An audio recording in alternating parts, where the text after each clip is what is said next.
Genesis chapter 37. Jacob lived in the land where his father had stayed, the land of Canaan. This is the account of Jacob.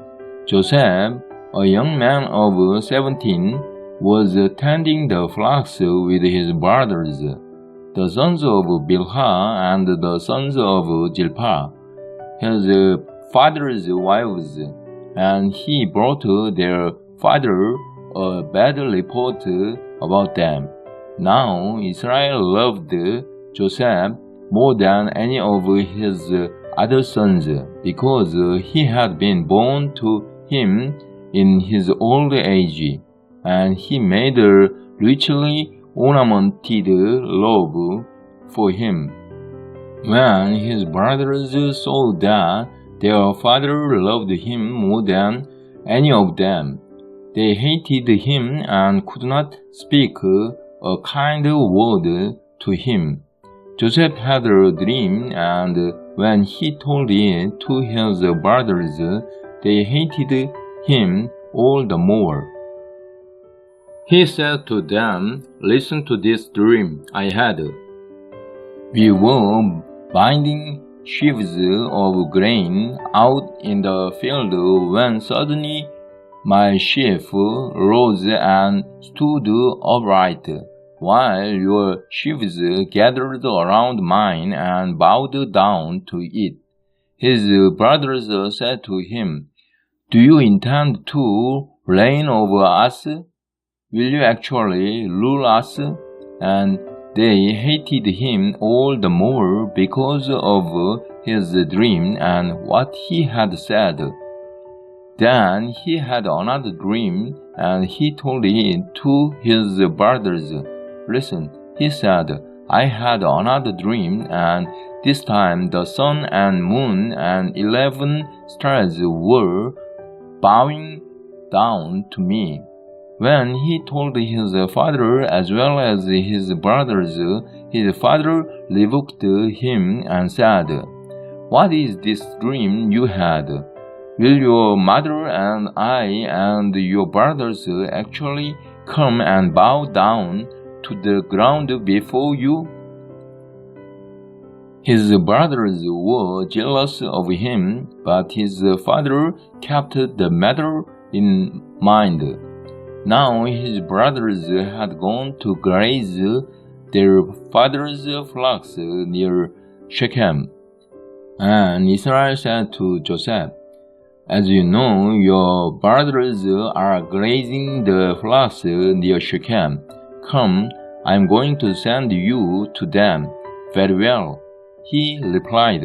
So he said to him, "Go and see if all is well with your brothers and with the flocks, and bring word back to me." Then he sent him off from the valley of Hebron. When Joseph arrived at Shechem, a man found him wandering around in the fields and asked him, "What are you looking for?"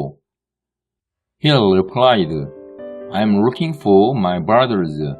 Can you tell me where they are grazing their flocks?" "They have moved on from here," the man answered. "I heard them say, 'Let's go to Dodan.'" So Joseph went after his brothers and found them near Dodan. But they saw him in the distance, and before he reached them, they plotted to kill him. "Here comes that dreamer," they said to each other. "Come now, let's kill him and throw him into one of these cisterns and say that a ferocious animal devoured him. Then we'll see what comes of his dreams." When Reuben heard this, he tried to rescue him from their hands. "Let's not take his life," he said. "Don't shed any blood. Throw him into this cistern here in the desert, but don't lay a hand on him." Reuben said this to rescue him from them and take him back to his father.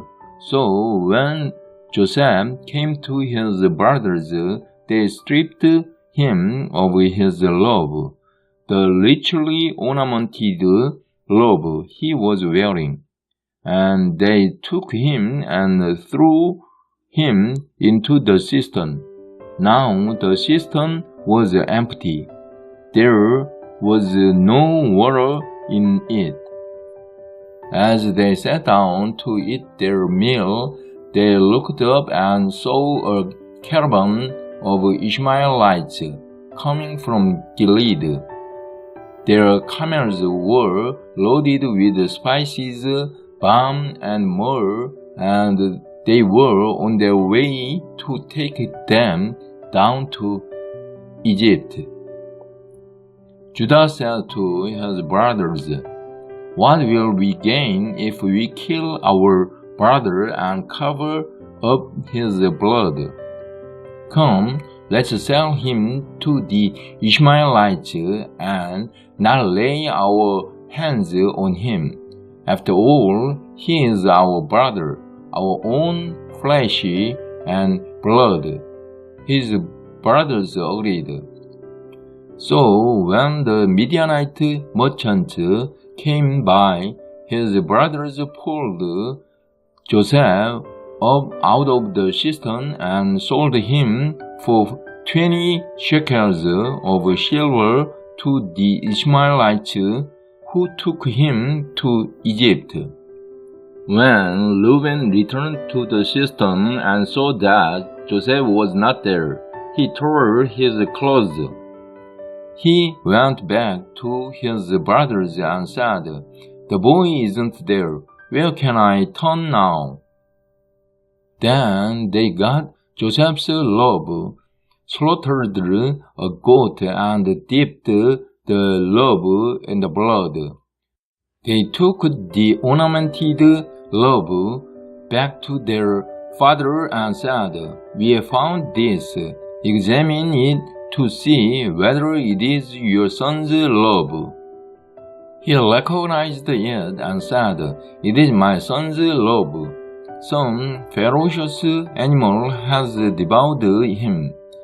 Joseph has surely been torn to pieces."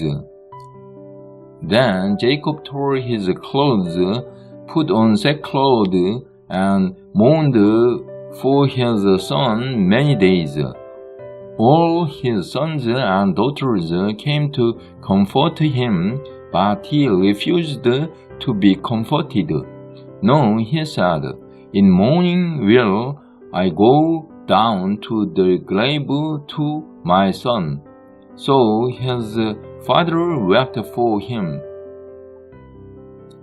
Meanwhile, the Midianites sold Joseph in Egypt to Potiphar, one of Pharaoh's officials, the captain of the guard.